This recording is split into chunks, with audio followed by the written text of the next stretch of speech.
السلام علیکم ورحمۃ اللہ وبرکاتہ۔ الحمد للہ رب العالمین والعاقبۃ للمتقین ومن تبعهم بإحسان إلی یوم الدین، اما بعد فاعوذ باللہ من الشیطان الرجیم، بسم اللہ الرحمن الرحیم، انک لعلی خلق عظیم۔ وقال النبی صلی اللہ علیہ وسلم بعثت لأتمم مکارم الاخلاق۔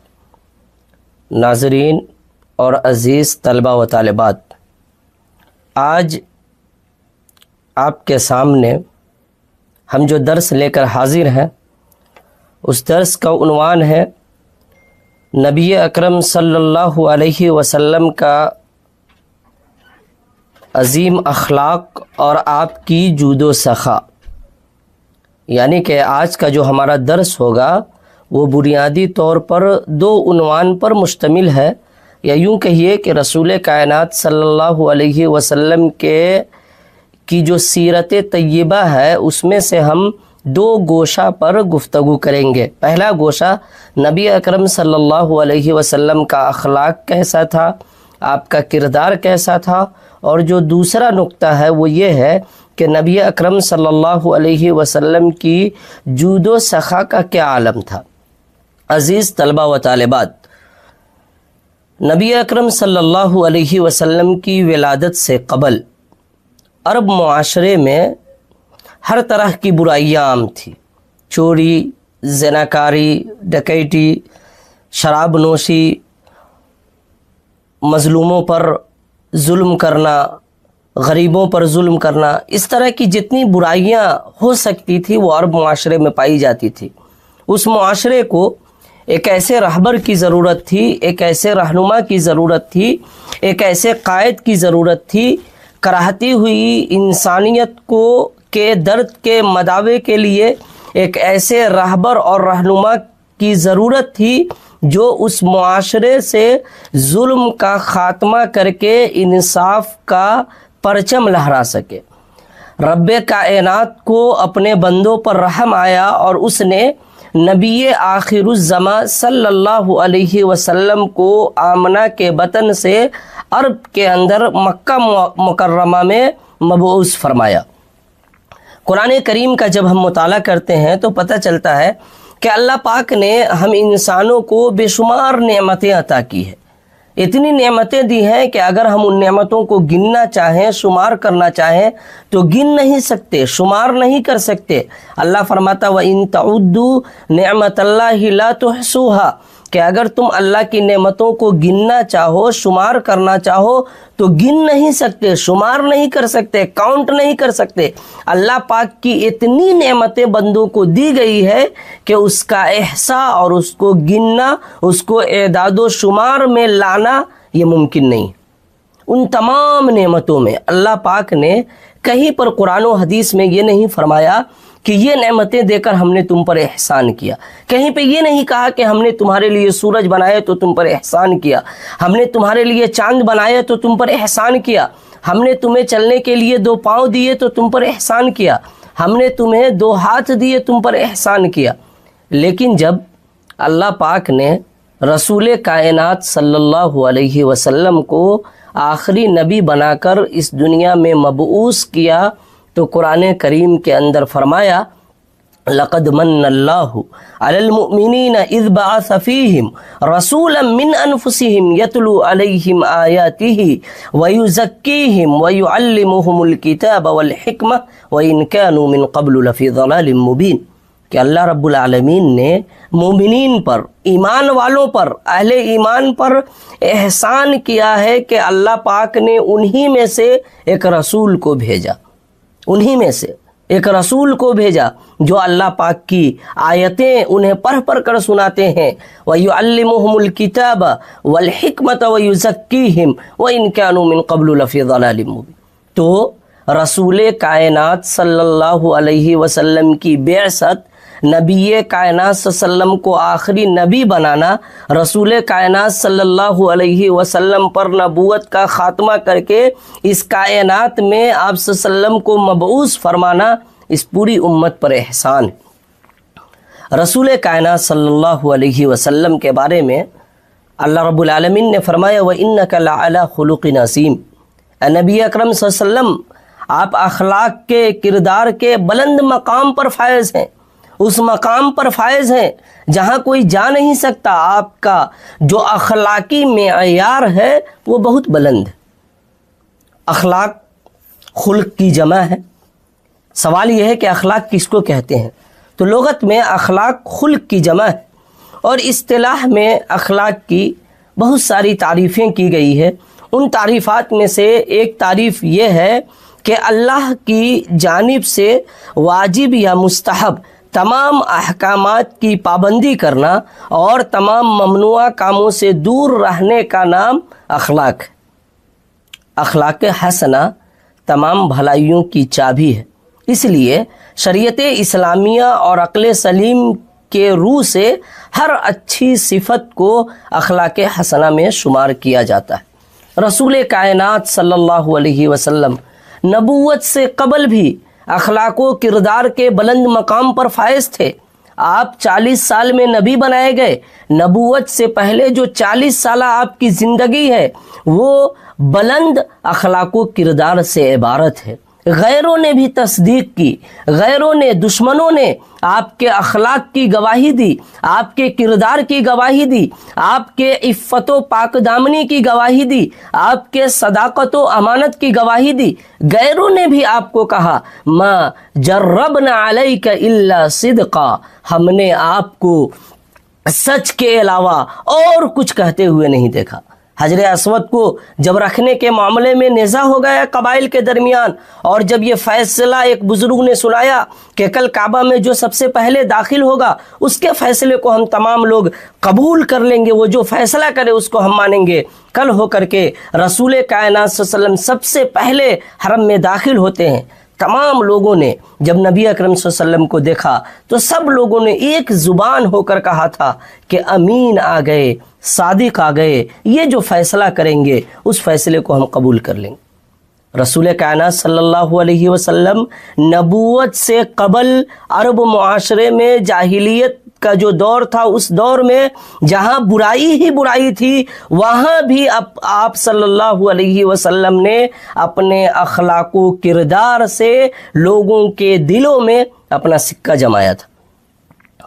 اسلام آنے کے بعد جب رب العالمین نے آپ کو سرٹیفکیٹ دے دی کہ آپ اخلاق و کردار کے بلند مقام پر فائز ہیں، ایک جگہ اللہ پاک نے فرمایا وَلَوْ كُنْتَ فَظًّا غَلِيظَ الْقَلْبِ لَانفَضُّوا مِنْ حَوْلِكَ، کہ اگر آپ اخلاق کے بلند مقام پر فائز نہ ہوتے، اگر آپ کا کردار اچھا نہ ہوتا، آپ کا اخلاق اچھا نہ ہوتا، تو یہ جو آپ کے ارد گرد صحابہ کرام کی جماعت موجود ہوتی ہے آپ کے فرمان کو سننے کے لیے، جو ہمہ وقت لوگ آپ کے ساتھ ہوتے ہیں، یہ آپ کے قریب نہ ہوتے۔ امام ابن کثیر رحمہ اللہ فرماتے ہیں کہ رسول کائنات صلی اللہ علیہ وسلم اخلاق و کردار کے اتنے بلند مقام پر فائز تھے کہ قرآنی احکام پہ عمل کرنا آپ کے عادت میں شامل ہو گیا تھا۔ قرآن کا کوئی حکم آتا، قرآن کی کوئی آیت آتی، اس پہ عمل کرنا آپ کے عادت میں شامل ہو گیا تھا۔ اور جب رب العالمین کوئی چیز سے منع کرتا، کوئی چیز سے روکتا، منکرات اور منہیات کی آیت آتی تو اس کو بجا لانا گویا کہ آپ کے روزمرہ کا معمول تھا۔ رسول کائنات صلی اللہ علیہ وسلم ایک حدیث میں ارشاد فرماتے ہیں، ابو داؤد شریف کی حدیث ہے، اکمل المؤمنین ایمانا احسنہم خلقا، کہ سب سے زیادہ کامل ایمان والا وہ مومن ہے جو سب سے زیادہ اچھا اخلاق والا ہے۔ سب سے کامل مومن، سب سے پرفیکٹ مومن، 100% ایمان کا معیار یہ ہے کہ آدمی کا اخلاق اچھا ہو۔ اور ایک حدیث میں آپ صلی اللہ علیہ وسلم فرماتے ہیں، ان من احبکم الی واقربکم منی مجلسا یوم القیامت احسنکم اخلاقا، کہ تم میں سے، تم سب میں مجھے زیادہ محبوب اور قیامت کے دن میرے زیادہ قریب وہ لوگ ہوں گے جو اخلاق کے لحاظ سے سب سے اچھے ہیں۔ یہ حدیث بھی ترمذی شریف میں موجود ہے۔ اگر نبی اکرم صلی اللہ علیہ وسلم کی قربت چاہتے ہیں، اگر ہم چاہتے ہیں کہ بروز قیامت نبی اکرم صلی اللہ علیہ وسلم کی رفاقت مل جائے، تو ہمیں اپنے اخلاق کو، اپنے کردار کو اچھا کرنا ہوگا۔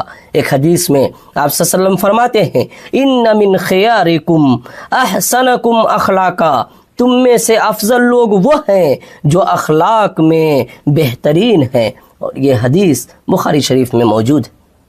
ایک شاعر نے بڑی اچھی بات کہی ہے اخلاق کے تعلق سے، کردار کے تعلق سے۔ ایک عربی شاعر کہتا ہے انما الامم الاخلاق ما بقیت فانہم ذہبت اخلاقہم ذہبوا، امت کا وجود اخلاق حسنہ سے ہے، اگر اخلاق ختم ہو گئے تو امتیں بھی ختم ہو جاتی ہیں۔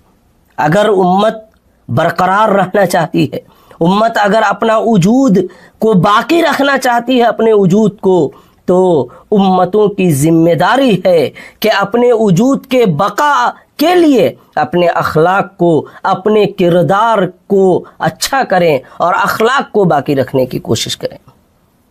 رسول کائنات صلی اللہ علیہ وسلم ایک حدیث میں ارشاد فرماتے ہیں ما شیء اثقل فی میزان المؤمن یوم القیامت من خلق حسن، قیامت کے دن مومن کے ترازو میں کوئی چیز حسن خلق سے وزنی نہیں ہوگی، یعنی قیامت کے دن جو سب سے زیادہ وزندار چیز ہوگی وہ بہترین اخلاق ہے، اور یہ حدیث ابو داؤد شریف میں موجود ہے۔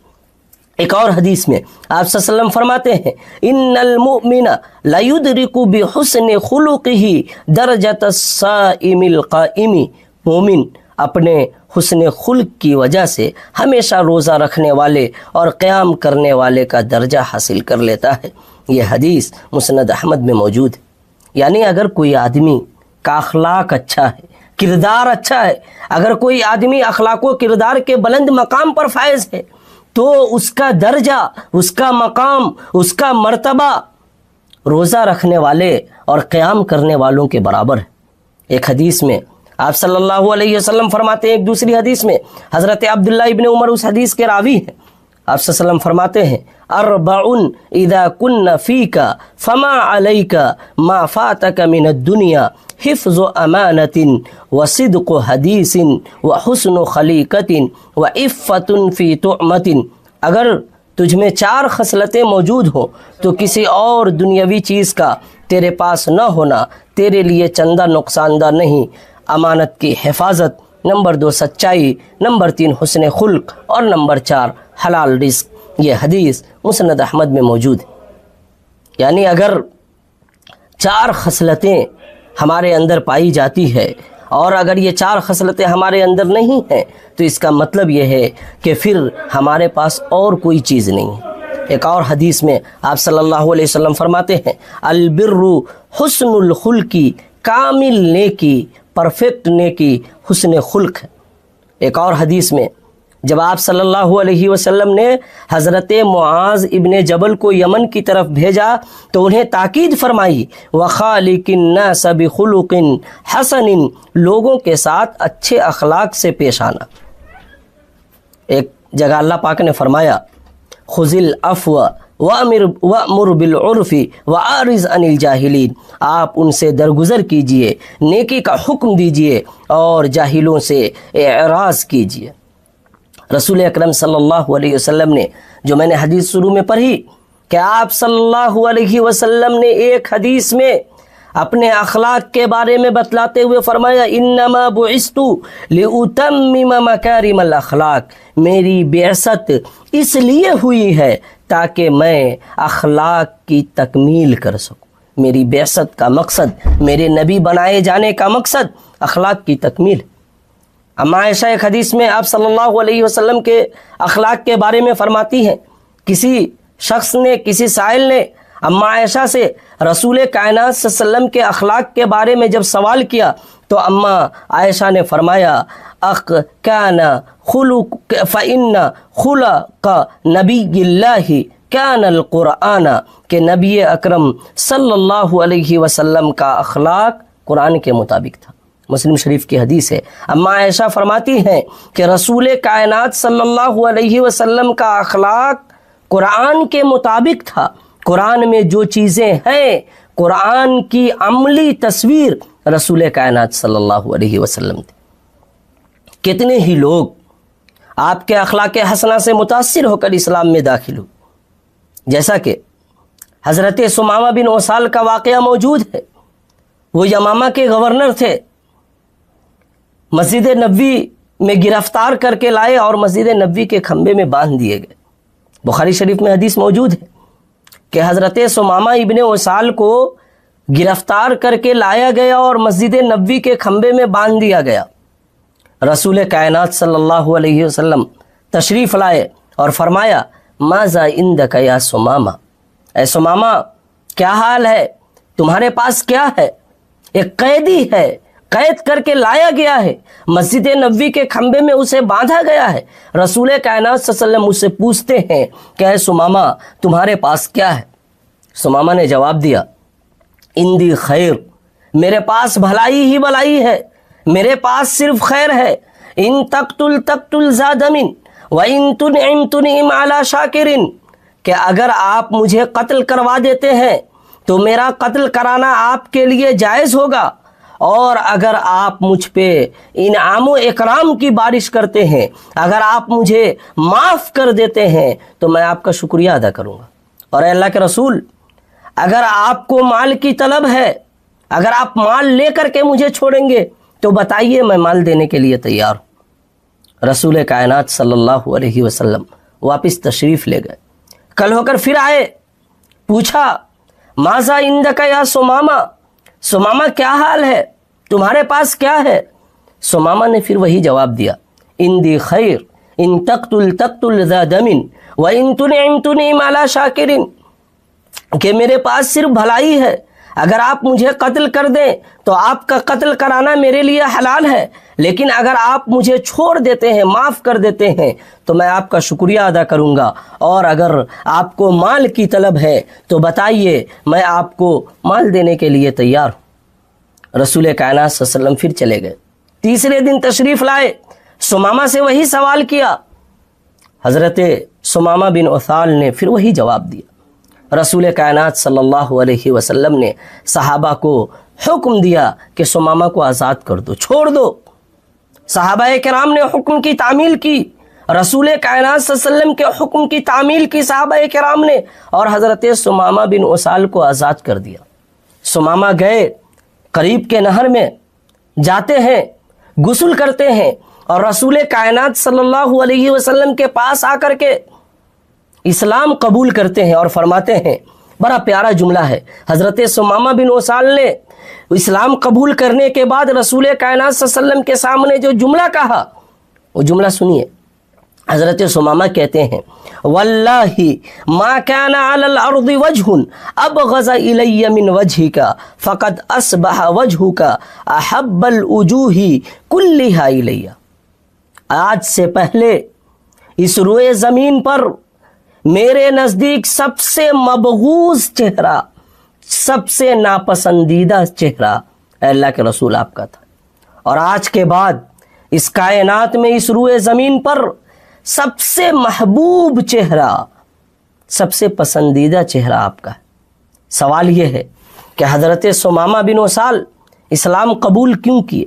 سوال یہ ہے کہ وہ قیدی جسے 3 دن تک مسجد نبوی کے کھمبے میں باندھا گیا تھا، اس کو جب آزاد کر دیا گیا، جب اسے آزادی مل گئی، چھوڑ دیا گیا، قیدی سے جب وہ آزاد ہو گیا تو اسے جہاں سے قید کر کے لایا گیا تھا وہاں چلا جانا چاہیے تھا۔ اس نے اسلام قبول کیوں کیا؟ اس نے اسلام نبی اکرم صلی اللہ علیہ وسلم کے اخلاق کی وجہ سے اس نے اسلام قبول کیا، رسول کائنات صلی اللہ علیہ وسلم کے کردار اور رویے کی وجہ سے۔ ثمامہ بن اسال کے قبول اسلام کی بنیادی وجہ صحابہ کرام کا رسول کائنات صلی اللہ علیہ وسلم کے حکم کے مطابق حضرت ثمامہ یعنی اس قیدی سے اچھا تعامل اور اچھا برتاؤ کرنا۔ اخلاق اگر اچھا ہے، آپ کے کردار اچھے ہیں، اگر آپ کے اخلاق اچھے ہیں عزیز طلبہ و طالبات، تو آپ کائنات پر حکومت کر سکتے ہیں، اچھے اچھوں کے دلوں میں اپنی جگہ بنا سکتے ہیں، پتھر سے پتھر انسان کو آپ موم میں تبدیل کر سکتے ہیں، اپنے دشمنوں کے دلوں میں عزت و اکرام اگر آپ بنانا چاہتے ہیں تو اس کے لیے صرف ایک راستہ ہے، اور وہ راستہ یہ ہے کہ آپ اپنے اخلاق کو، اپنے کردار کو اچھا کر لیجیے۔ رسول کائنات صلی اللہ علیہ وسلم نے ایک حدیث میں ارشاد فرمایا، رسول کائنات صلی اللہ علیہ وسلم کا اخلاق، رسول کائنات صلی اللہ علیہ وسلم کا کردار اپنے گھر والوں کے ساتھ، اپنے بیوی بچوں کے ساتھ، معاشرے کے لوگوں کے ساتھ، غریب طبقوں کے ساتھ، یتیموں کے ساتھ بڑا پیارا ہوتا تھا۔ ہر کے ساتھ رسول کائنات صلی اللہ علیہ وسلم اچھے سے پیش آتے تھے۔ اس قسم کی بے شمار مثالیں موجود ہیں۔ حسن خلق ہر مسلمان، خصوصاً ہر مخلص داعی حق کی خواہش ہوتی ہے، کیونکہ اسی کی برکت سے وہ نجات پاتا ہے اور اپنے تمام معاملات میں کامیابی حاصل کرتا ہے۔ اسی اہمیت کی بنا پر وہ رب کریم سے حسن خلق اور ہدایت کی دعا کرتا ہے۔ رسول صلی اللہ علیہ وسلم تہجد کی نماز شروع کرتے وقت اللہ سے التجا کرتے تھے، وَاہْدِنِي لِأَحْسَنِ الْأَخْلَاقِ لَا يَهْدِي لِأَحْسَنِهَا إِلَّا أَنْتَ، اے اللہ مجھے اچھے اور اعلیٰ اخلاق عطا کر، کیونکہ تیرے سوا کوئی اچھے اور اعلیٰ اخلاق عطا نہیں کر سکتا۔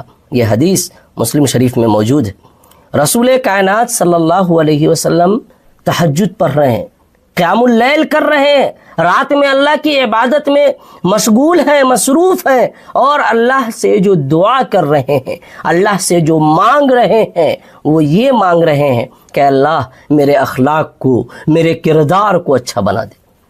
آپ صلی اللہ علیہ وسلم یہ بھی دعا کرتے تھے، اللہم کما احسنت خلقی فحسن خلقی، اے اللہ جیسے تو نے میری شکل و صورت اچھی بنائی ہے اسی طرح میرے اخلاق کو بھی اچھا بنا دے۔ یہ حدیث مسند احمد میں موجود ہے۔ اخلاق کا معیار یہ نہیں ہے کہ کوئی آدمی حسین و جمیل ہے، حسن کے ساتھ ساتھ، جسمانی حسن کے ساتھ ساتھ، چہرے کے حسن کے ساتھ ساتھ اگر آپ کا اخلاق اچھا ہے، آپ کا کردار اچھا ہے، تو پھر اس چہرے اور جسم کے حسن پر چار چاند لگ جائے گا۔ لیکن آپ بہت حسین ہیں، بہت جمیل ہیں، بہت خوبصورت ہیں، پرفیکٹ جسم اللہ پاک نے آپ کو عطا کیا ہے، لیکن اگر آپ کا اخلاق اچھا نہیں ہے، آپ کا کردار اچھا نہیں ہے، تو پھر آپ مکمل انسان نہیں ہیں۔ معاشرے میں، سماج میں آپ کا کوئی وقار نہیں ہوگا۔ حسن خلق انسان کو سب لوگوں حتیٰ کہ دشمنوں کے نزدیک بھی محبوب بنا دیتا ہے، اور اس کی برکت سے انسان سب لوگ کو خوش کر سکتا ہے۔ ایسا شخص جس کے ساتھ بھی اٹھے بیٹھے گا وہ اس سے محبت کرنے لگے گا۔ اسی طرح ایک داعی حق کے لیے اپنی دعوت کو پھیلانا آسان ہو جائے گا، کیونکہ داعیان حق مال کے ذریعے سے تو لوگوں کو خوش کرنے سے رہے، ہاں وہ خندہ پیشانی اور اچھے اخلاق سے لوگوں کو ضرور متاثر کر سکتے ہیں۔ اگر کوئی داعی حق حسن خلق سے خالی ہو تو لوگ اس کی دعوت سے متنفر ہو جائیں گے۔ نتیجہ یہ ہوگا کہ وہ علم اور تجربے سے بھی کوئی فائدہ نہ اٹھا سکیں گے، کیونکہ یہ انسانی فطرت ہے کہ لوگ کسی ایسے شخص سے مستفید نہیں ہوتے جو ان پر زبان درازی کرتا ہے یا ان کو حقیر اور ذلیل سمجھتا ہے۔ اور یہی بات اللہ پاک نے رسول کائنات صلی اللہ علیہ وسلم کے بارے میں فرمایا، فَبِمَا رَحْمَةٍ مِّنَ اللَّهِ لِنْتَ لَهُمْ وَلَوْ كُنْتَ فَظًّا غَلِيظَ الْقَلْبِ لَانفَضُّوا مِنْ حَوْلِكَ، کہ اگر آپ کے اخلاق اچھے نہیں ہوتے، آپ کا برتاؤ اچھا نہیں ہوتا، آپ کا کردار اچھا نہیں ہوتا، تو صحابہ کرام کی جماعت آپ کے ارد گرد نہ ہوتی۔ ایک جگہ اللہ رب العالمین نے فرمایا، وَاخْفِضْ جَنَاحَكَ لِمَنِ اتَّبَعَكَ مِنَ الْمُؤْمِنِينَ، آپ اپنی پیروی کرنے والے مومنین کے لیے اپنا پہلو جھکا لیجئے۔ اللہ تعالیٰ نے اپنے بندوں پر احسان جتلاتے ہوئے فرمایا، لَقَدْ جَاءَكُمْ رَسُولٌ مِّنْ أَنفُسِكُمْ عَزِيزٌ عَلَيْهِ مَا عَنِتُّمْ حَرِيصٌ عَلَيْكُمْ بِالْمُؤْمِنِينَ رَءُوفٌ رَحِيمٌ، لوگو بلا شبہ تمہارے پاس تمہیں میں سے ایک رسول آ چکا ہے جس پر تمہاری مشقت اور تکلیف شاک گزرتی ہے، وہ تمہاری بھلائی کا بڑا آرزومند ہے اور مومنین کے لیے نہایت ہی رحیم و شفیق ہے۔ اور ایک جگہ رسول کائنات صلی اللہ علیہ وسلم کے بارے میں اللہ نے فرمایا وما ارسلناک الا رحمۃ للعالمین، کہ نبی ہم نے آپ کو تمام جہان والوں پر رحمت بنا کر مبعوث فرمایا۔ اور ایک جگہ اللہ نے فرمایا سورۃ الحجرات میں محمد الرسول اللہ والذین معہ اشداء علی الکفار، کہ محمد صلی اللہ علیہ وسلم اللہ کے رسول ہیں اور جو لوگ آپ کے ساتھ ہیں یعنی صحابہ کرام کی جماعت وہ کافروں پر بہت سخت ہیں اور آپس میں نہایت ہی مہربان ہیں۔ اور ایک جگہ اللہ رب العالمین نے فرمایا یا ایھا النبی انا ارسلناک شاہدا ومبشرا ونذیرا وداعیا الی اللہ باذنہ وسراجا منیرا وبشر المؤمنین بان لهم من اللہ فضلا کبیرا۔ نبی کریم صلی اللہ علیہ وسلم بلا شبہ ہم نے آپ کو گواہی دینے والا، خوشخبری دینے والا، اللہ کے عذاب سے ڈرانے والا اور اللہ کے حکم سے اس کی طرف دعوت دینے والا اور روشن چراغ بنا کر بھیجا ہے۔ آپ ایمان والوں کو خوشخبری دیجئے، بے شک ان کے لیے اللہ کی طرف سے بہت بڑا فضل ہے۔ اس بات میں کوئی شک نہیں کہ ہر داعی حق کے لیے ضروری ہے کہ وہ رسول صلی اللہ علیہ وسلم کو اپنا مقتدی اور امام بنائے، جیسا کہ اللہ رب العالمین کا فرمان ہے لقد کان لکم فی رسول اللہ اسوۃ حسنہ، کہ بلا شبہ تمہارے لیے رسول صلی اللہ علیہ وسلم کی ذات میں بہترین نمونہ موجود ہے۔ عزیز طلبہ و طالبات، اس امت کی اصلاح، ہدایت اور نشأت ثانیہ اس وقت تک صحیح طریقے سے نہیں ہو سکتی جب تک اس چشمہ صافی سے فیض حاصل نہ کیا جائے، تحریف شدہ خیالات و تصورات ترک نہ کیے جائیں، داعیان حق حسن خلق سے متصف نہ ہو، لوگوں کو صرف اسی چشمہ صافی کی طرف دعوت اور اسی کو اپنی ذات پر نافذ نہ کیا جائے۔ اللہ فرماتا ہے یا ایھا الذین آمنوا لم تقولون ما لا تفعلون کبر مقتا عند اللہ ان تقولوا ما لا تفعلون، کہ اے ایمان والو تم وہ بات کیوں کہتے ہو جو تم خود نہیں کرتے؟ اللہ کے نزدیک سب سے بری بات اور مغبوض بات یہ ہے کہ تم ایسی بات کہو جس پہ تم خود عمل نہیں کرتے۔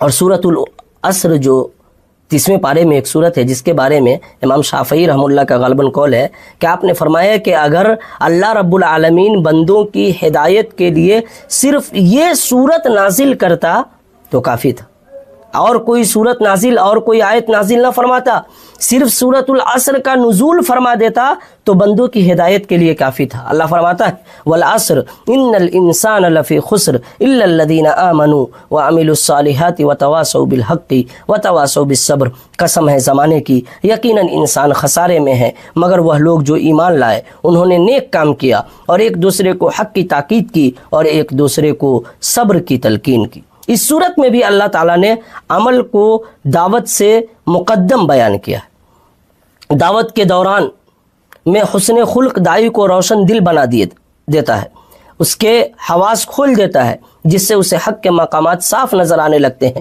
اور اسے دعوت کے دوران میں ان صحیح ذرائع اور درست اسالیب کا پتہ چل جاتا ہے جو حالات و اشخاص کے مطابق ہوتے ہیں۔ اللہ فرماتا ہے یا ایھا الذین آمنوا ان تتقوا اللہ یجعل لکم فرقانا ویکفر عنکم سیئاتکم ویغفر لکم واللہ ذو الفضل العظیم، کہ ایمان والو اگر تم اللہ سے ڈرتے رہو گے تو وہ تمہارے لیے کسوٹی دلیل حق بنا دے گا اور تم سے تمہاری برائیاں دور کر دے گا اور تمہیں بخش دے گا۔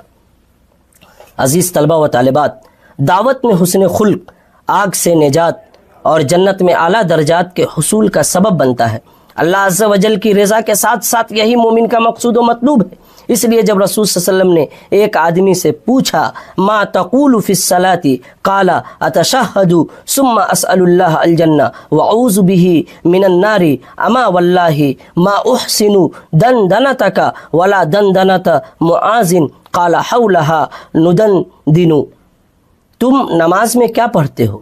اس نے کہا میں تشہد پڑھتا ہوں، پھر میں اللہ سے جنت کا سوال کرتا ہوں اور جہنم سے پناہ مانگتا ہوں، اور میں آپ کی اور حضرت معاذ رضی اللہ عنہ کی گنگناہٹ کو اچھی طرح نہیں سمجھتا۔ آپ اور معاذ کیا دعا مانگتے ہیں؟ نبی صلی اللہ علیہ وسلم نے فرمایا ہم بھی ان جنت و جہنم کے گرد ہی گنگناتے ہیں، جنت کا سوال اور دوزخ سے پناہ مانگتے ہیں۔ اس سے معلوم ہوتا ہے کہ اللہ عز و جل کی رضا کے حصول کے بعد تمام اقوال و افعال اور عقائد و اعمال کا مقصود و مطلوب جنت کا حصول اور آگ سے نجات ہے۔ رسول صلی اللہ علیہ وسلم نے حسن خلق والے شخص کو جنت کے بلند ترین حصے میں گھر ملنے کی ضمانت دی۔ اگر کوئی آدمی بہترین اخلاق کا مالک ہے تو رسول کائنات صلی اللہ علیہ وسلم نے اس کے لیے جنت میں گھر کی ضمانت دی ہے۔ اللہ کے رسول فرماتے ہیں انا زعیم ببیت فی ربض الجنت لمن ترک المراء وان کان محقا وببيت في وسط الجنة لمن ترك الكذب وإن كان مازحا وببيت في أعلى الجنة لمن حسن خلقه۔ میں اس شخص کو جنت کے کنارے ایک گھر کی ضمانت دیتا ہوں جو حق پر ہونے کے باوجود جھگڑا چھوڑ دے، اور اس شخص کو جنت کے درمیان ایک گھر کی ضمانت دیتا ہوں جو مذاق و مزاح میں بھی جھوٹ نہ بولے، اور جو حسن خلق سے متصف ہو اسے جنت کے بلند ترین حصے میں گھر کی ضمانت دیتا ہوں۔ یہ حدیث ابو داؤد شریف میں موجود ہے۔ عزیز طلبہ و طالبات، حسن الخلق ان بہت سے اعمال میں سے ایک عمل ہے جن کے ذریعے سے مسلمان جنت میں داخل ہوں گے۔ نبی اکرم صلی اللہ علیہ وسلم سے پوچھا گیا وہ عمل کیا ہے جس کی بدولت لوگ بکثرت جنت میں داخل ہوں گے؟ آپ صلی اللہ علیہ وسلم نے فرمایا تقوی اللہ و حسن الخلق، اللہ کا ڈر اور بہترین اخلاق۔ یہ حدیث ترمذی شریف میں موجود ہے۔ یعنی نبی اکرم صلی اللہ علیہ وسلم سے سوال کیا جا رہا ہے کہ کس عمل کی وجہ سے، کون سا ایسا نیک عمل ہے جس کی وجہ سے لوگ بکثرت جنت میں جائیں گے؟ آپ ایسے بھی کہہ سکتے ہیں کہ جنت میں داخل ہونے کا، دخول جنت کا بہترین سبب کیا ہے؟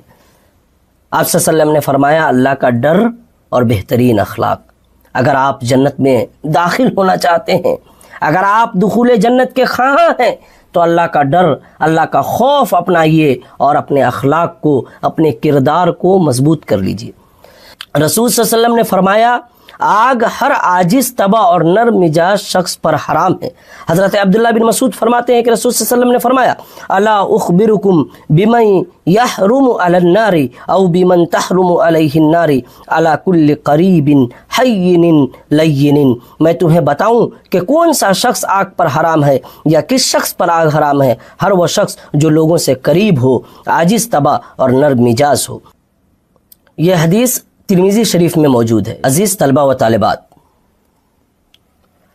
اخلاق حسنہ کی پابندی، حسن خلق اس قدر وسیع موضوع ہے کہ اس کے زمرے میں تحمل و بردباری، سخاوت و بخشش، عفو و درگزر، نرمی و شفقت، صبر و عزیمت، مضبوطی و ثابت قدمی، عدل و انصاف، سچائی و نیکی، وفاداری و ایثار، رحمت و پاکبازی، کسر نفسی اور زہد، عقل مندی اور چستی، آزادی و جوانمردی، جرأت و بہادری اور امانت و اخلاص جیسی سبھی صفات شامل ہیں۔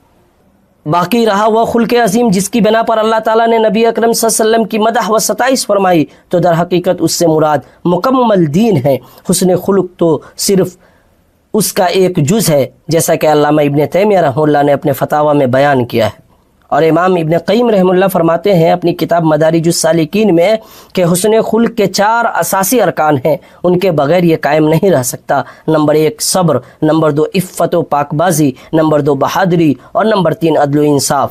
تمام اخلاق فاضلہ انہی 4 اوصاف سے جنم لیتے ہیں۔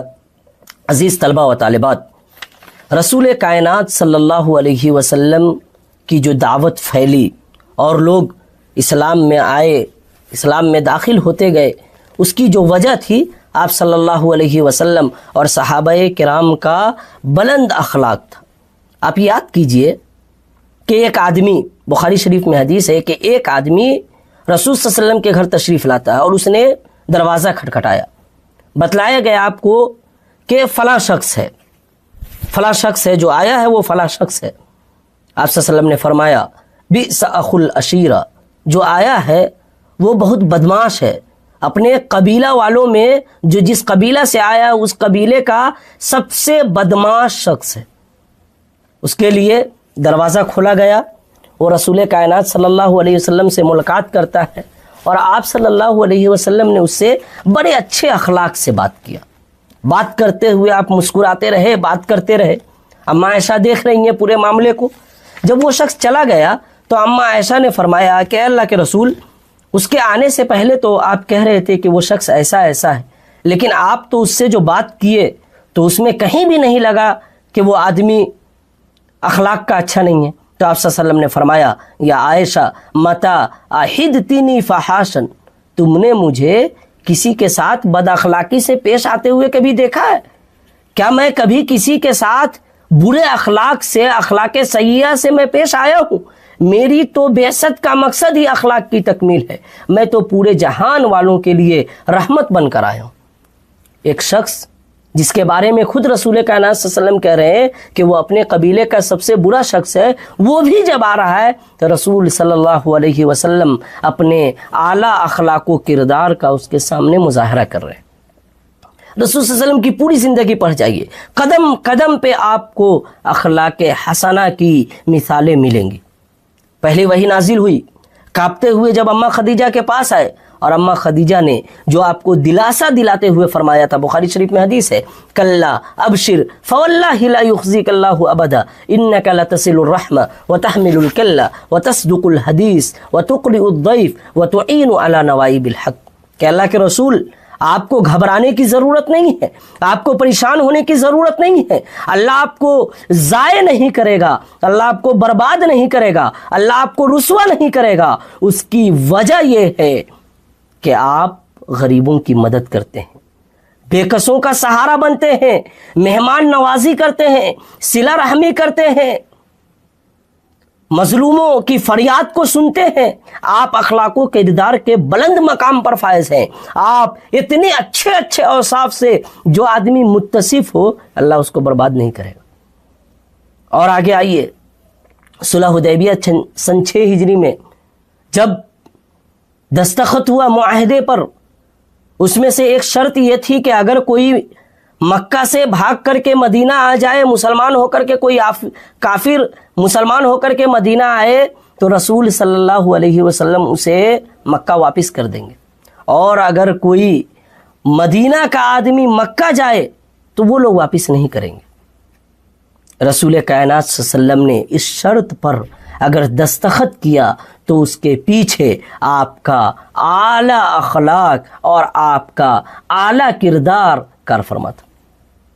فتح مکہ کے موقع سے سارے کے سارے دشمنان اسلام موجود ہیں، وہ لوگ جنہوں نے آپ کو تکلیفیں دیں، جنہوں نے آپ کو اذیتیں پہنچائیں۔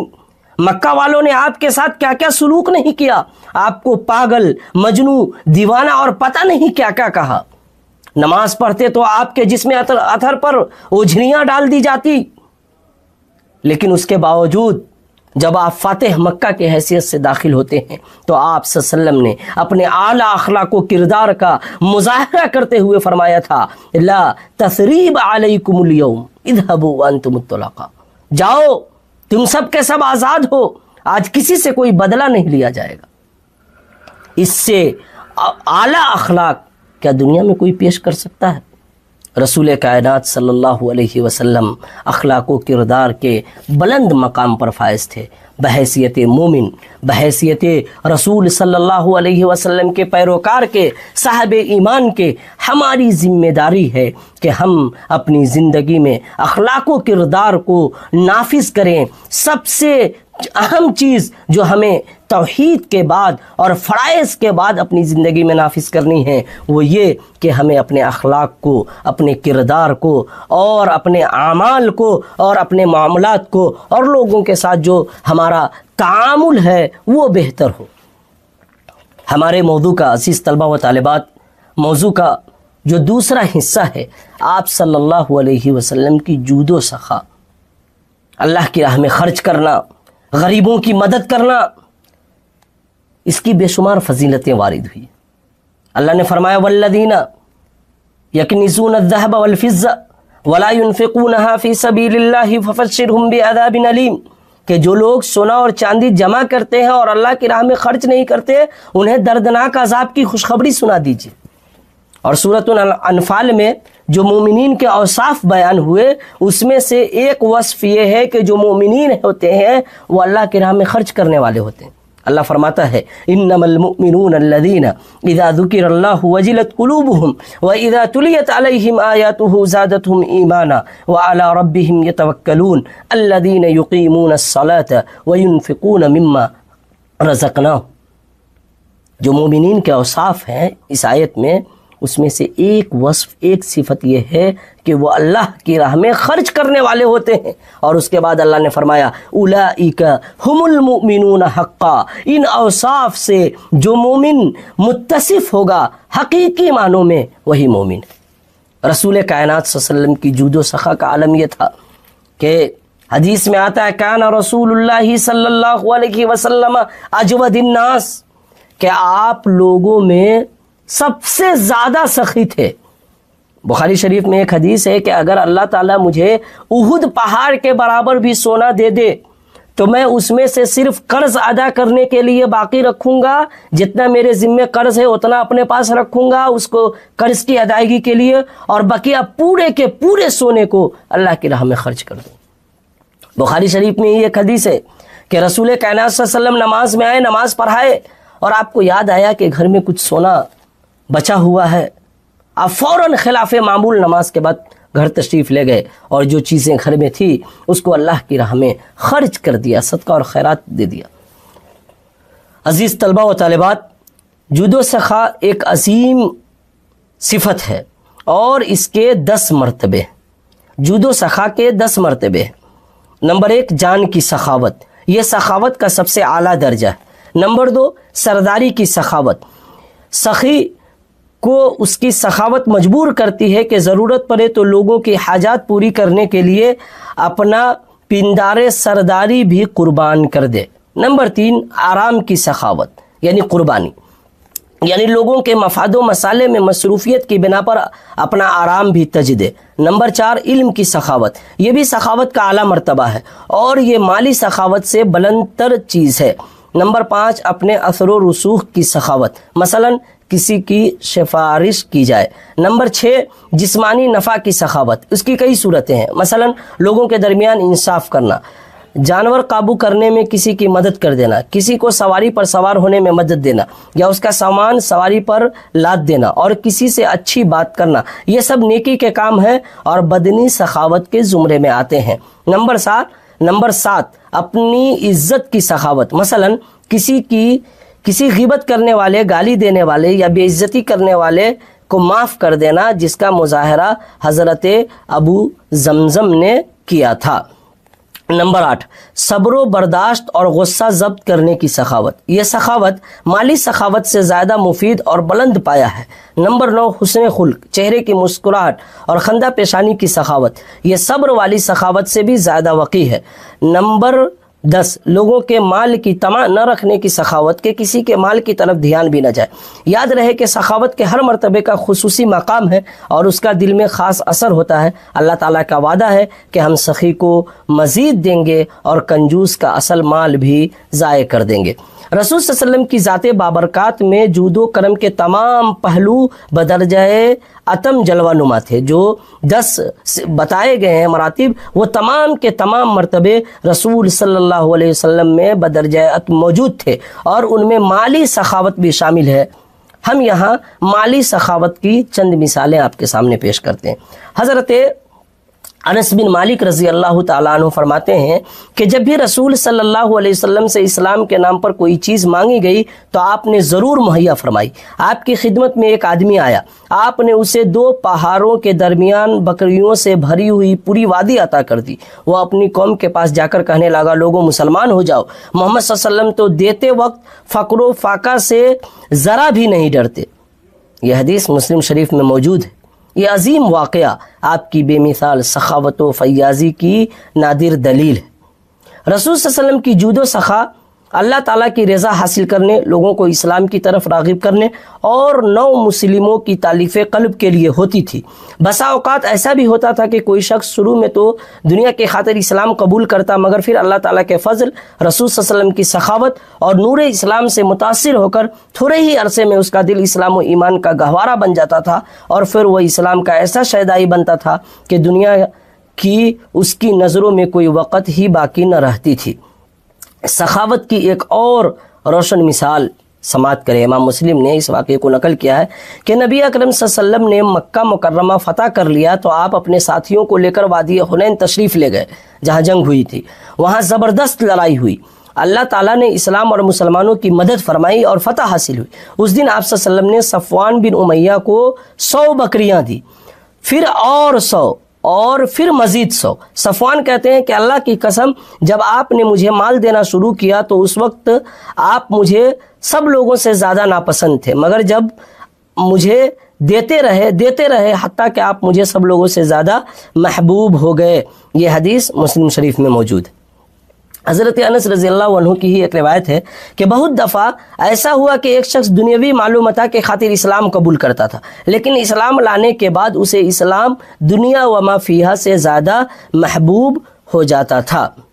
رسول صلی اللہ علیہ وسلم کی عادت مبارکہ تھی کہ کسی کمزور ایمان والے شخص کو دیکھتے تو اس کو بڑے بڑے عطیے دینا شروع کر دیتے اور ارشاد فرماتے انی لأوتی الرجل وغیرہ احب الی منہ خشیۃ ان یکب فی النار علی وجہی، میں ایک شخص کو عطیات دیتا ہوں حالانکہ دوسرے لوگ اپنے ایمان کی وجہ سے مجھے اس سے زیادہ محبوب ہوتے ہیں، مگر میں اسے اس لیے دیتا ہوں کہ کہیں وہ منہ کے بل آگ میں نہ گر پڑے، یعنی مرتد نہ ہو جائے۔ اس لیے حضرت انس رضی اللہ عنہ فرماتے ہیں فَتَفِقَ يُعْتِ رِجَالًا مِّن قُرَيْشٍ الْمِئَةَ مِنَ الْإِبِلِ، کہ حنین کے موقع پر رسول صلی اللہ علیہ وسلم قریش کے بعض سرداروں کو 100 اونٹ دینے لگے تھے۔ مشرک خاتون سے حسن سلوک رسول صلی اللہ علیہ وسلم کے اخلاق کریمانہ کی ایک عظیم مثال ایک مشرک عورت کے ساتھ آپ کا حسن سلوک ہے۔ وہ پانی کے 2 مشکیزیں بھر کر لا رہی تھی، رسول صلی اللہ علیہ وسلم نے اس کا پانی صحابہ کو پلایا، مگر اعجازی طور پر اس کے مشکیزیں پہلے سے بھی زیادہ پانی سے لبریز ہو گئے۔ پھر آپ نے اپنے ساتھیوں سے فرمایا بھائی اس کے لیے کچھ جمع کرو۔ صحابہ کرام نے ان کے لیے کافی تعداد میں اجوا، کھجوریں، آٹا اور ستو جمع کی۔ یہ ڈھیر سارا سامان بن گیا۔ اس عورت کو نہایت احترام سے اونٹ پر سوار کیا اور یہ سب کچھ ایک کپڑے میں باندھ کر گٹھری اس کے آگے رکھ دی۔ رسول صلی اللہ علیہ وسلم نے اس خاتون سے فرمایا اذهبی فاطعمی ھذا عیالک تعلمین واللہ ما رزقناک من مائک شیئا ولکن اللہ هو الذی اسقانا، اب تو اپنے گھر چلی جا اور یہ چیزیں اپنے بال بچوں کو کھلا، اللہ کی قسم تو جانتی ہے کہ ہم نے تیرے پانی میں ذرا بھی کمی نہیں کی، بلکہ اللہ تعالیٰ نے ہمیں اپنے فضل و کرم سے پانی پلایا ہے۔ یہ واقعہ بخاری شریف میں موجود ہے۔ واقعہ کا پس منظر یہ ہے کہ رسول صلی اللہ علیہ وسلم سفر میں تھے اور صحابہ کرام کا پانی ختم ہو گیا تو آپ نے حضرت علی رضی اللہ عنہ کو ایک صحابی کے ساتھ بھیجا کہ جاؤ کہیں سے پانی وغیرہ کا انتظام کرو۔ تو حضرت علی رضی اللہ عنہ جب گئے پانی تلاشنے تو عورت پانی لے کر کے جا رہی تھی، تو آپ حضرت علی رضی اللہ عنہ نے اس عورت سے پوچھا کہ پانی کہاں سے لائی ہو؟ تو اس عورت نے بتلایا کہ میں پچھلے دن سے یعنی 24 گھنٹے پہلے ایک جگہ پانی حاصل کی تھی اور اس کو لے کر کے آ رہی ہوں اور ابھی یہیں ہوں، یعنی بہت دور سے لے کر آئے۔ تو اس عورت کو حضرت علی رضی اللہ عنہ نے آپ صلی اللہ علیہ وسلم کے پاس لے کر آئے اور پھر یہ سارا واقعہ ہوا جو ہم نے آپ کے سامنے ابھی بیان فرمایا۔ رسول صلی اللہ علیہ وسلم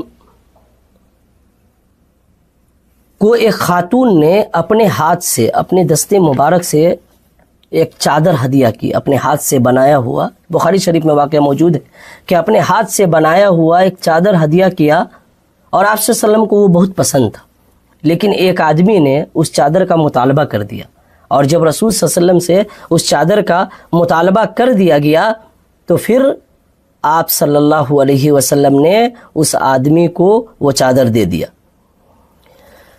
یہ چند مثالیں رسول صلی اللہ علیہ وسلم کے جود و سخا کے متعلق بیان فرمائی ہے ہم نے۔ رسول صلی اللہ علیہ وسلم دینے میں، جود و سخا میں اور لوگوں کو عطا کرنے میں کبھی بھی پیچھے نہیں رہتے۔ آپ کے پاس نہیں بھی کچھ ہوتا تو انتظام کرتے۔ آپ کے وہ جانثار صحابہ جنہوں نے آپ کی ایک ایک فرمان کو گلے لگایا اور نبی اکرم صلی اللہ علیہ وسلم زبان سے کوئی حکم جاری کرتے اور صحابہ کرام اس پہ عمل کرنا شروع کر دیتے۔ اگر صحابہ کرام نے حضرت عثمان غنی، صرف حضرت عثمان غنی کو آپ لے لیں، انہوں نے اللہ کی راہ میں کیا کیا صدقہ نہیں کیا۔ اللہ کی راہ میں حضرت عثمان غنی نے کیا کیا صدقہ نہیں کیا۔ غزوہ تبوک کے موقع سے کئی 100 اونٹ صدقہ دے دیا۔ جب مسجد نبوی کی تعمیر ہوئی اور صحابہ کرام جب مدینہ آئے اور مسجد نبوی چونکہ تنگ تھی، اس کے جب توسیع کی بات آئی تو آپ صلی اللہ علیہ وسلم نے صحابہ کرام کے سامنے یہ بات بیان فرمائی کہ میں دیکھ رہا ہوں کہ لوگوں کی تعداد بڑھ رہی ہے اور مسجد تنگ پڑ رہی ہے، تو مسجد کی توسیع کے لیے میں چندے کا اعلان کرتا ہوں۔ آپ حضرت عثمان غنی نے مسجد نبوی کی اکیلے توسیع کرا دی۔ لوگوں نے یہ بھی لکھا ہے کہ مدینے میں یہودی کا ایک ہی کنواں تھا اور وہ تقسیم پانی بیچتا تھا، فروخت کرتا تھا۔ مسلمانوں کے پاس اتنے پیسے نہیں تھے کہ پانی خرید کر پیتے۔ رسول کائنات صلی اللہ علیہ وسلم نے مسجد نبوی میں تشریف لائے اور صحابہ کرام کے سامنے جب پورا معاملہ بیان فرمایا تو حضرت عثمان غنی نے اس کنویں کو خرید کر مسلمانوں کے لیے وقف کر دیا۔ رسول کائنات صلی اللہ علیہ وسلم کے جود و سخا کا عالم یہ تھا کہ خود بھوکے رہتے لیکن غریبوں کی مدد کرنے میں آگے رہتے۔ غزوہ خندق کے موقع سے جب آپ کو دعوت دی گئی، ایک صحابی آئے اور انہوں نے کہا کہ چلیے گھر میں تھوڑا سا کھانا، روٹی وغیرہ، گوشت وغیرہ بنا ہوا آپ کھا لیجئے گا، زیادہ تعداد میں نہیں ہے اس لیے میں پورے صحابہ کو دعوت نہیں دے پا رہا ہوں، آپ چلیے میرے ساتھ اور کھا لیجئے گا۔ آپ صلی اللہ علیہ وسلم نے عام منادی کر دی، اعلان کر دیا کہ اس صحابی کے گھر میں انتظام ہے، چلیے ہم لوگ کھانا کھائیں گے، اور پھر سارے لوگ گئے اور رسول صلی اللہ علیہ وسلم کے برکت کی وجہ سے تمام صحابہ کرام نے شکم شیری سے کھانا کھایا۔ اتنا ہی نہیں بلکہ آپ صلی اللہ علیہ وسلم دینے والوں پہ خوش ہوتے۔ اما عائشہ فرماتی ہیں کہ ایک عورت میرے پاس آئی مانگنے کے لیے اور میرے گھر میں ایک کھجور کے علاوہ اور کچھ نہیں تھا، ایک کھجور تھا، صرف ایک کھجور اور کچھ نہیں تھا، اور میں نے وہ کھجور اس عورت کو دے دیا۔ گھر میں رسول صلی اللہ علیہ وسلم نے ایسی تربیت کی تھی اپنے گھر والوں کی کہ گھر میں ایک ہی کھجور ہے اور ایک سائل عورت مانگنے آ رہی ہے اور اماں عائشہ وہ کھجور اس عورت کو دے دی۔ اس عورت کے 2 بچی تھی چھوٹی چھوٹی۔ حدیث کے الفاظ ہیں بخاری شریف کے، فَقَسَمَتْهَا بَيْنَ ابْنَتَيْهَا، کہ اس عورت نے اس ایک کھجور کو 2 حصوں میں تقسیم کیا اور اپنے دونوں بچی کو ایک ایک حصہ دے دیا۔ وَلَمْ تَأْكُلْ مِنْهَا شَيْئًا، اور اس میں سے خود کچھ نہیں کھایا۔ یعنی ایک کھجور اماں عائشہ کے گھر میں صرف ایک ہی کھجور ہے اور اس ایک کھجور کو اماں عائشہ نے اس عورت کو دیا، وہ عورت بھی بھوکی ہے لیکن وہ خود نہیں کھائی اور اپنے دونوں چھوٹی چھوٹی بچی کو کھجور دے دیا۔ رسول کائنات صلی اللہ علیہ وسلم جب تشریف لائے تو اماں عائشہ نے پورا واقعہ بیان فرمایا۔ اللہ کے رسول اکرم صلی اللہ علیہ وسلم نے فرمایا کہ جس نے 2 بچی کی پرورش کی، 2 بچی کی صحیح سے تربیت کی، وہ جنت میں میرے ساتھ اس طرح ہوں گے جس طرح یہ 2 انگلیاں۔ تو رسول کائنات صلی اللہ علیہ وسلم کی جود و سخا کا عالم یہ تھا کہ خود بھی خرچ کرتے اور جو خرچ کرتا ہے اس کی حوصلہ افزائی کرتے، اس کے عمل کو سراہتے۔ حدیث میں آتا ہے کہ رمضان کے مہینے میں رسول صلی اللہ علیہ وسلم کی جود و سخا کو تیز و تند ہوا سے تشبیہ دی گئی ہے، من ریح المرسلہ، کہ جو تیز ہوائیں چلتی ہے جس طرح سے رسول صلی اللہ علیہ وسلم کی جود و سخا کا عالم رمضان کے مہینے میں اس تیز ہوا کی طرح ہو جاتا۔ ناظرین محترم، اب تک جو ہم نے آپ کے سامنے آج کے درس میں بیان کیا وہ بنیادی طور پر 2 نقطہ تھا۔ ایک نقطہ رسول اکرم صلی اللہ علیہ وسلم کے اخلاق سے متعلق تھا اور دوسرا نقطہ رسول کائنات صلی اللہ علیہ وسلم کی جود و سخا کے متعلق تھا۔ آپ صلی اللہ علیہ وسلم کے اعلیٰ اخلاق کی وجہ سے آپ کے تربیت یافتہ جتنے صحابہ تھے وہ اخلاق و کردار کے بلند مقام پر فائز تھے، اور اچھے اخلاق کو اپنانے کی کئی صورت ہے۔ اس پہ بھی تھوڑا عزیز طلبہ و طالبات غور کریں کہ اچھا اخلاق کیسے اپنایا جائے۔ اس کی ایک صورت یہ ہے کہ چھوٹوں پہ رحم کیا جائے اور بڑوں کی عزت و تکریم کی جائے۔ اللہ کے رسول فرماتے ہیں من لم یرحم صغیرنا ولم یوقر کبیرنا فلیس منا، کہ جو چھوٹے پہ رحم نہیں کرتا، اپنے سے جو عمر میں چھوٹا ہے اس کے سر پہ دستے شفقت نہیں ڈالتا، اور جو بڑا ہے اس کی عزت و تکریم نہیں کرتا، فلیس منا، وہ ہم میں سے نہیں ہے۔ تو اخلاق اگر آپ اپنانا چاہتے ہیں تو آپ کی پہلی ذمہ داری ہے کہ اپنے سے چھوٹوں پر رحم کریں، اور جو آپ سے بڑے ہیں اس کی عزت و تکریم کریں۔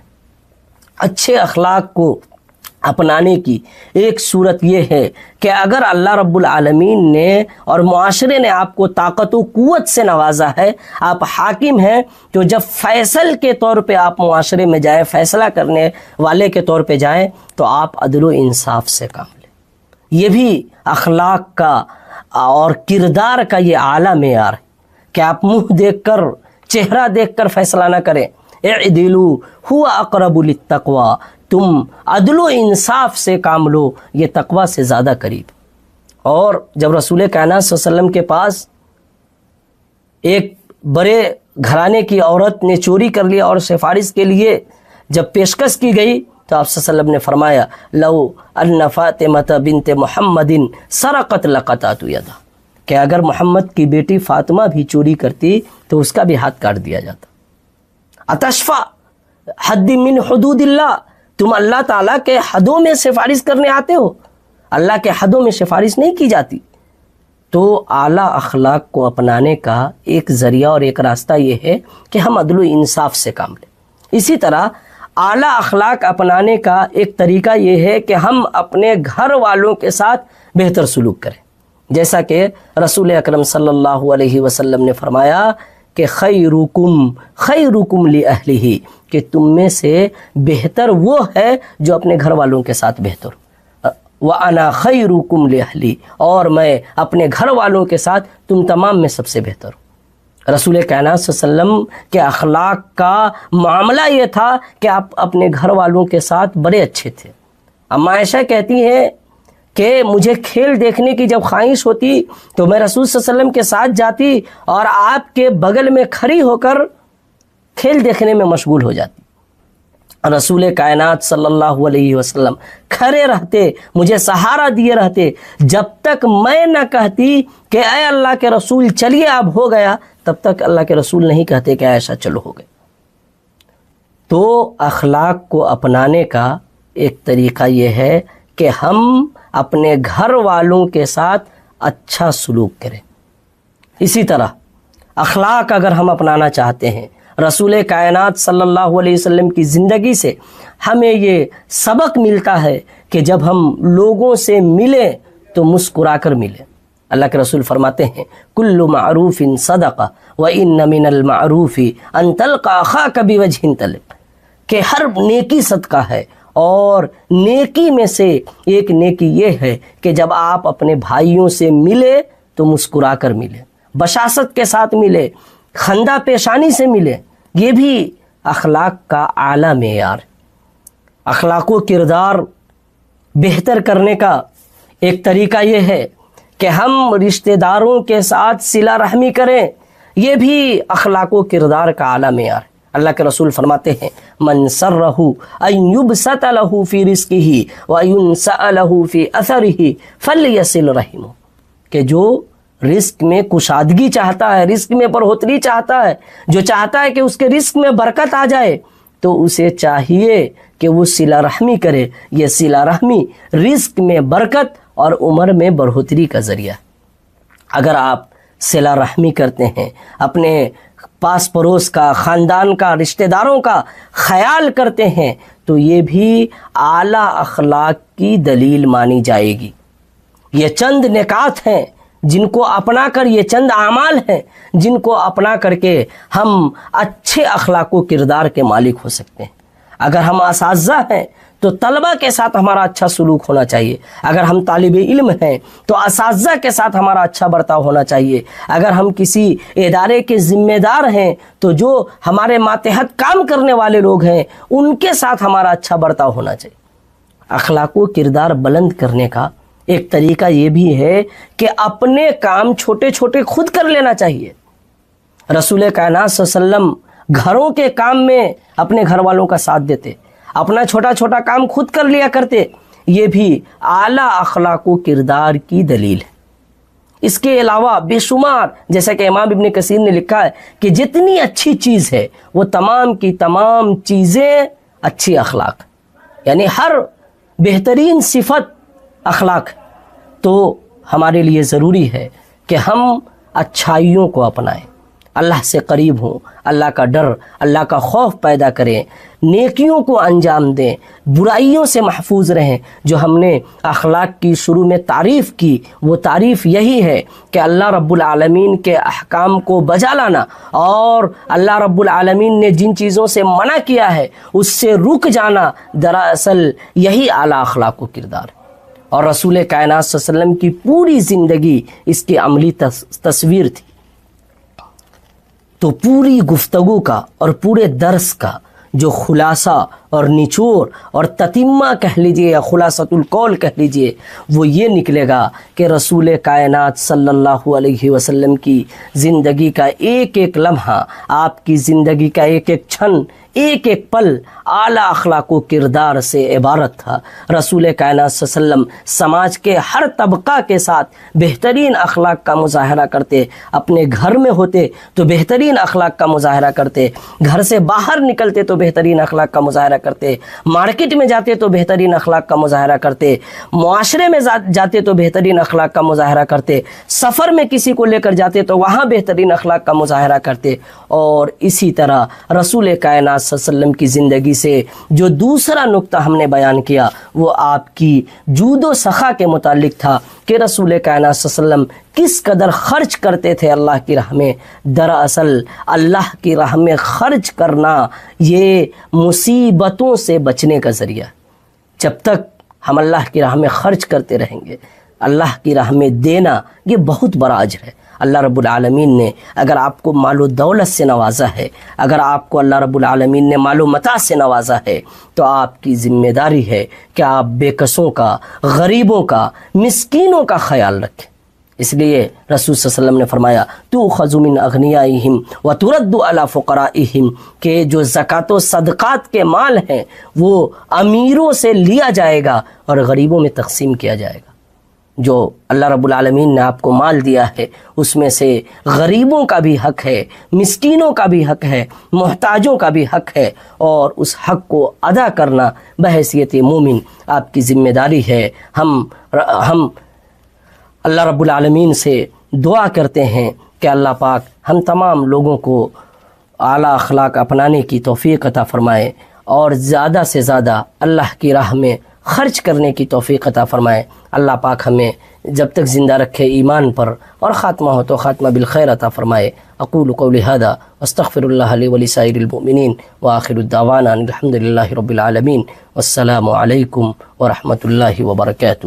وكذلك جعلناكم أمة وسطا لتكونوا شهداء على الناس ويكون الرسول عليكم شهيدا